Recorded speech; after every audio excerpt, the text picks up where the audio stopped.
Salut à tous, c'est Flo et bienvenue dans cette présentation du top 10 des astuces pour le HTC One. Alors je dis top 10 bien évidemment, je ne les ai pas comptés, il y en a un petit peu plus de 10, mais top 10 ça fait bien on va dire.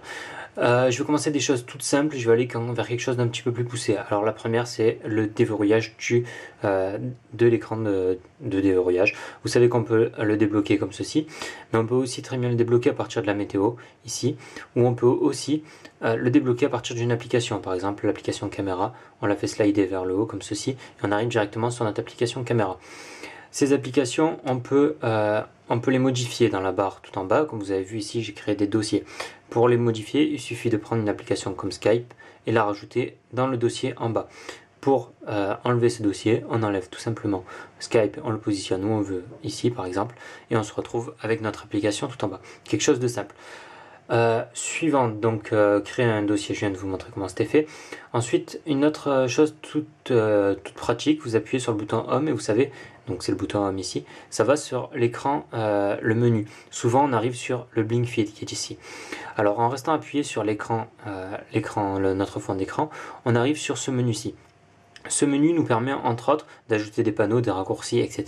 Mais aussi de définir un fond d'écran comme l'écran principal. Par exemple, je veux déplacer celui-ci comme écran principal, je vais rester appuyé dessus et je vais mettre définir comme écran principal. Ici, la petite maison blanche se déplace là et c'est notre écran principal. Quand on appuiera sur le bouton menu, on retournera à chaque fois sur cette page là. Donc c'est assez pratique pour éviter de revenir à chaque fois sur le Blink Feed si on veut. Alors ce bouton Home, il nous sert aussi à autre chose. Le bouton Home, celui qui est ici, il nous sert à aller dans les applications récentes. Ça c'est quelque chose que tout le monde ne sait pas. Alors vous avez peut-être déjà essayé d'appuyer dessus. Il faut appuyer 2 fois rapidement. Double tap et là on accède aux applications récentes. C'est toutes les applications qui ont été ouvertes récemment et qu'on peut du coup killer comme on dit dans le jargon. Il suffit de la prendre et de la pousser vers le haut comme ça et on tue nos applications une par une. Ça permet de libérer entre autres de la mémoire sur le téléphone. Donc là voilà, je me retrouve avec une grille complètement vide. Autre chose, ce bouton Home, si on reste appuyé longtemps, il nous permet d'aller sur l'application Google Now. Alors voilà. Non, alors là je vais sur la caméra, pourquoi? Voilà, on reste appuyé dessus, on va sur l'application Google Now. C'est une application que vous allez découvrir au fur et à mesure du temps. Ça permet entre autres d'avoir accès à pas mal de choses sur la position, sur les lieux de navigation, la météo, d'autres actualités pas mal. Pour killer une application, on peut aussi appuyer sur le bouton retour ici et on tue automatiquement l'application. Et vous verrez que du coup, alors là je l'ai simplement fermé, mais on reste appuyé longtemps. En restant appuyé longtemps, on la ferme. Donc si par exemple on va dans une application qui est un peu plus longue à fermer, par exemple celui d'Explorer, en restant appuyé longtemps, on la ferme immédiatement. Autre chose d'intéressant, dans le Blink Feed cette fois. Dans le Blink Feed, on peut naviguer comme vous savez et aller tout en bas. Et vous avez sûrement vu que du coup, si on appuie sur menu, on ne retourne pas tout en haut, mais on retourne sur un autre écran. Alors pour revenir tout en haut sans avoir à slider comme ça tout le temps, une chose simple, on appuie sur la barre de notification tout en haut et on se retrouve à la partie principale de notre Blink Feed. Savoir aussi que ça marche sur le drawer. Dans ce qu'on appelle le drawer, c'est là où il y a nos applications. Si on a 4 pages de drawer, on appuie tout simplement sur la barre de notification et on se retrouve tout en haut du drawer. Partie suivante. Alors sur la partie suivante, je voulais vous parler un petit peu de la caméra. Donc comment activer Zoé, ça c'est quelque chose que vous ne connaissez pas tous. Enfin c'est très simple, il suffit d'appuyer sur la petite caméra sur le côté.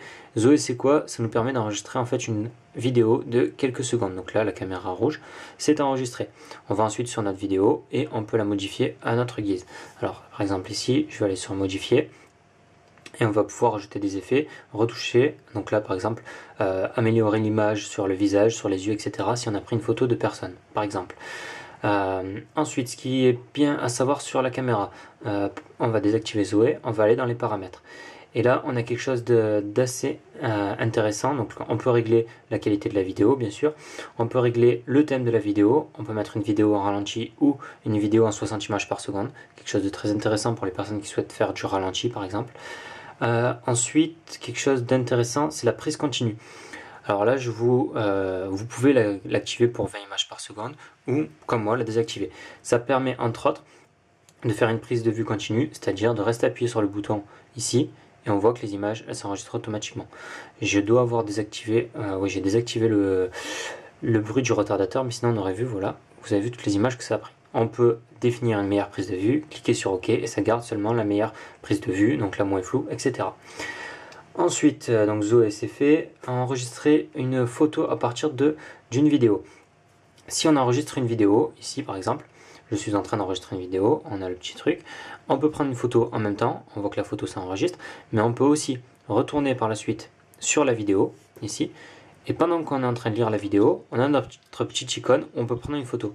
Et l'image a été enregistrée à chaque fois qu'on appuie sur ce petit icône pour prendre une photo sur la vidéo. Très pratique pour des moments qu'on aimerait sauvegarder et qu'on a simplement en vidéo. Autre petite chose rapide et intéressante, enlever l'économiseur d'énergie, ici.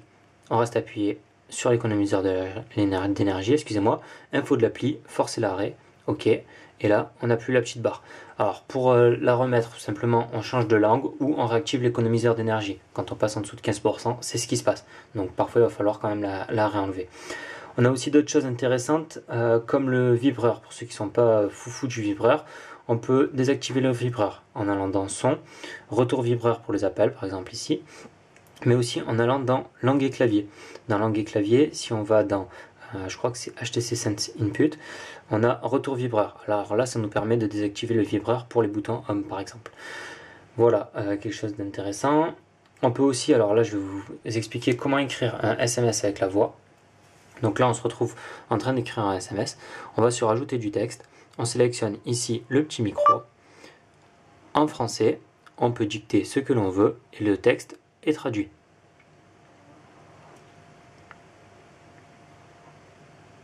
Alors bien évidemment là ça ne marche pas, la communication avec Google pour le moment, alors je ne sais pas pourquoi c'est la première fois que ça ne marche pas, bien évidemment pendant la vidéo.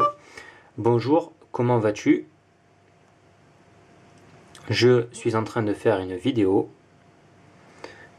pour ma chaîne YouTube et je vous salue. Voilà, donc vous remarquez que ça marche quand même bien. Voilà, donc là, par contre, quand on parle un peu trop vite, c'est pas pareil. Donc il faut vraiment aller un petit peu plus doucement. Et pour couper, on appuie sur le micro et ensuite on peut envoyer bien évidemment. Sachant qu'il fait aussi la reconnaissance des personnes qu'on a dans notre répertoire. Donc si on parle et qu'on dit une personne, il va la reconnaître dans le répertoire. Donc quelque chose d'assez pratique aussi. On peut aussi, alors ça quelque chose d'intéressant, vous connaissez cette barre. Est-ce que vous avez déjà essayé d'appuyer sur le micro et de dire des choses intéressantes? Alors là, je vais peut-être pas l'activer tout de suite. On va l'activer. Aller à Paris à pied. Voilà, donc là il active et il détecte comment aller jusqu'à Paris. Donc avec le mode de trajet que j'ai détecté, donc à pied vers Paris, hop, la navigation s'active. On y est. Donc là il nous demande d'accepter la navigation. Ok, j'accepte. Alors il faut aussi activer les données. Ok. Et il faut aussi activer le GPS. Bon, ok, vous avez compris. Et ensuite, on peut accéder à Google Navigation. Donc là, il détecte, il fait notre trajet et on va pouvoir accéder directement jusqu'à Google Navigation. Ce qui est intéressant donc avec cette recherche vocale, c'est qu'il y a aussi d'autres choses. Alors, je vais vous en présenter. Qui est le président de la République? Alors là, je vais la refaire. Qui est le président de la République française? Voilà, et on tombe directement sur la feuille de la personne qui est notre président actuellement. D'autres choses qu'on peut tester avec la voix, oui, alors ça c'est assez impressionnant, vous allez voir. Appeler la mairie de Paris. Voilà, donc là, il n'a pas pris, on va le refaire. Appeler mairie de Paris. Ah bon, bah ok. D'habitude, les autres fois quand je l'ai testé, il appelait directement la mairie de Paris. C'est un petit peu dommage, mais ça a déjà marché. Donc voilà les astuces que je voulais vous présenter aujourd'hui sur le HTC One. Si vous avez des questions, n'hésitez pas. Ah oui, j'en ai oublié une. Vous vous demandez peut-être pourquoi mon fond d'écran change comme ceci. Vous avez peut-être aussi remarqué que le fond d'écran il slide, donc quelque chose qui n'est pas natif sur le HTC One. J'ai téléchargé une petite application en fait qui me permet de faire ceci. Une application toute simple qui s'appelle, elle est là, Landscape Wallpaper, qui nous permet en fait de définir, de sélectionner des images qu'on va voir en fond d'écran et comme vous voyez de les faire slider. Cette application n'est pas optimisée bien évidemment, vous voyez que si je continue à slider vers la droite, l'image continue à se décaler puis à revenir. Donc voilà, c'est pas le top du top, mais ça nous permet d'avoir un fond d'écran qui bouge et en plus de le faire changer. J'espère que cette vidéo vous aura plu. N'hésitez pas, alors voilà, donc c'est peut-être à cause de ça que j'avais eu un problème tout à l'heure. Bref, n'hésitez pas à me poser toutes vos questions sur le HTC One, je vous répondrai dès que je peux et j'ai du temps, donc vous inquiétez pas, je peux faire des vidéos pour vous. A très bientôt, c'était Flo.